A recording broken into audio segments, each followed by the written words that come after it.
رہے گا نہ چمن رہ جائے گا، کوئی گل باقی رہے گا نہ چمن رہ جائے گا، پر رسول اللہ کا دین حسن رہ جائے گا۔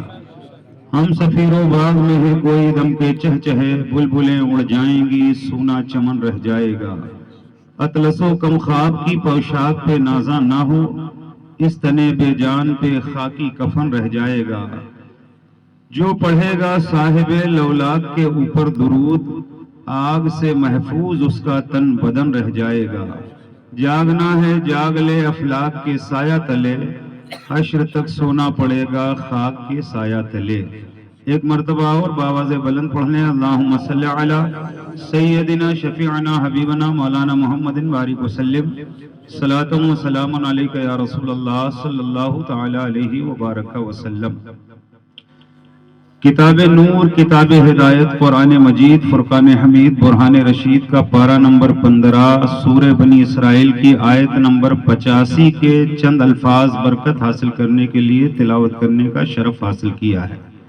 انشاءاللہ تھوڑی دیر آپ حضرات سے گفت و شنید کا سلسلہ جاری رہے گا، اس کے بعد فاتحہ خوانی کا اہتمام ہے۔ وقت مختصر ہے، چند باتیں آپ حضرات سماعت فرما لیں۔ حضرت خواجہ حسن بصری رضی اللہ تعالی عنہ ایک تابعی بزرگ ہیں۔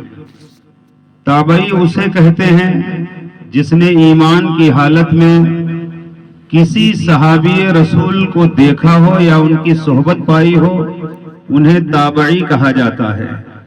اور صحابی اسے کہا جاتا ہے جس نے ایمان کی حالت میں اللہ کے رسول صلی اللہ علیہ وسلم کا دیدار کیا ہو یا ان کی صحبت پائی ہو اور ایمان پر خاتمہ ہوا ہو، اسے صحابی کہا جاتا ہے۔ حضرت خواجہ حسن بصری رضی اللہ تعالی عنہ، آپ نے ایک روایت کے مطابق 130 صحابہ کرام سے ملاقات کا شرف حاصل کیا ہے۔ 70 اصحاب بدری، یعنی وہ صحابہ جو غزوہ بدر میں شریک رہے ہیں، 70 صحابہ وہ ہیں، ان سے بھی آپ نے ملاقات کیا۔ گویا 130 صحابہ کرام سے آپ کو ملاقات کا شرف حاصل ہوا۔ خواجہ حسن بصری رضی اللہ تعالیٰ عنہ کی پیدائش مدینہ منورہ کی سرزمین پر خلیفہ دوم حضرت سیدنا عمر بن خطاب رضی اللہ تعالیٰ عنہ کے دور خلافت کے آخری حصے میں ہوئی۔ جب حسن بصری کی ولادت ہوئی تو آپ کو خلیفہ ثانی، خلیفہ دوم حضرت عمر رضی اللہ تعالیٰ عنہ کی بارگاہ میں پیش کیا گیا۔ حضرت عمر بن خطاب رضی اللہ تعالیٰ عنہ کی خواہش پر آپ کا نام حسن رکھا گیا۔ خواجہ حسن بصری رحمت اللہ تعالیٰ علیہ کی ماں کا نام ہے خیرہ، اور آپ کنیز تھیں ام المومنین حضرت ام سلمہ رضی اللہ تعالیٰ عنہا کی۔ ام سلمہ یہ رسول کریم صلی اللہ علیہ وسلم کی زوجہ محترمہ ہیں۔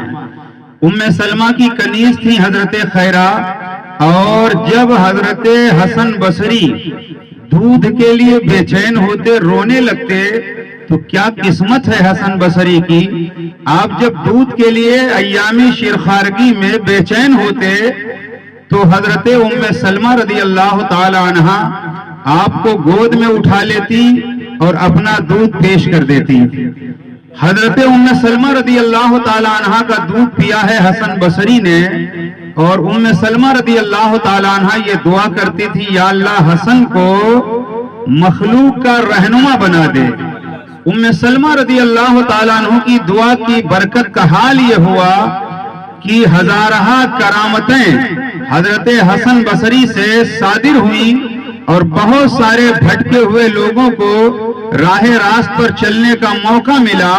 وہ حسن بصری رضی اللہ تعالیٰ عنہ ہیں، آپ کی خدمت میں ایک خاتون حاضر ہوئی اور انہوں نے کہا حسن بصری سے کہ میری بیٹی کا انتقال ہو گیا ہے، آپ مجھے کوئی عمل بتائیے، کوئی وظیفہ بتائیے تاکہ خواب کے اندر میں اپنی بیٹی کے حالات سے واقف ہو سکوں، مجھے پتہ چلے کہ میری بیٹی کس حال میں ہے، عذاب ہو رہا ہے یا اس پر ثواب کی برسات ہو رہی ہے۔ خواجہ حسن بصری رحمت اللہ تعالی علیہ نے فرمایا اس خاتون سے عشاء کی نماز پڑھ کر کے